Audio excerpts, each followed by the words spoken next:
Al Nino Vaccara di Mazara del Vallo va in scena la prima giornata del campionato di eccellenza siciliana per il girone A. A render visita al Mazara Calcio di Mister Marino, il Canicattì di Mister Bonfatto, che si schiera con il consueto 4-3-3 con Aruscia tra i pali, di fronte a lui Caternicchia, Raimondi, Pettinato e Tedesco, in mediana Caronia, Privitera e Morana, tridente composto da Angelo Azzara, Abdou Gueye e Benedetto Iraci agli ordini del signor Tommaso Alberto Vazzano di Catania, coadiuvato da Girolamo Cucci e D'Amico di Trapani. Fanno il loro ingresso in campo le due formazioni in maglia rossa con calzoncini bianchi per il Canicattì, completo giallo con inserti blu invece per il Mazara Calcio, quando grazie all'immagine a cura di Mario Carpinteri possiamo passare a raccontarvi del film di questa sfida. Il primo sussulto di questa sfida arriverà dopo 5 giri di lancette sugli sviluppi di un corner a 2. Prova a mettersi in proprio Benny Iraci, che da posizione impossibile impegna severamente Pizzolato, che risponde presente al 12esimo. Ancora un'azione manovrata del Catti con Iraci che sguscia via sull'out destro,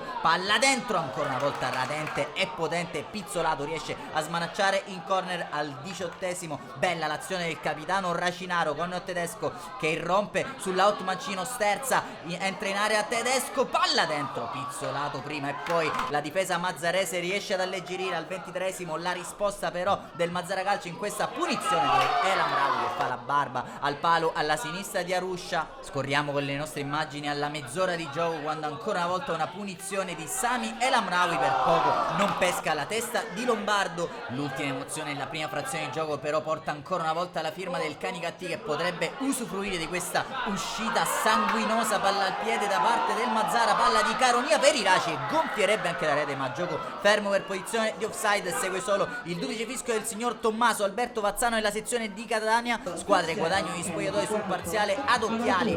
Passiamo allora con il montaggio di Francesco Morabito al film della ripresa, minuto 53, sempre e solo El Amraoui che riceve palla dai 18 metri, prova a esplodere il mancino, si accortoccia sulla sfera Aruscia. All'ora di gioco punizione per la testa di Iraci, ancora una volta però risponde presente, blocca Pizzolato. Minuto 63, ci prova la distanza siderale anche Raimondi di un paio di metri alla destra della porta difesa da Pizzolato, pesca dalla panchina Mister Bonfatto, escono Morana e Azzara, dentro Iezzi e Biondo. Al 73esimo però arriva la risposta del Manzara, giro palla da parte della formazione di Mister Marino che muove bene la sfera da destra verso sinistro, liberando al mancino El Amraoui.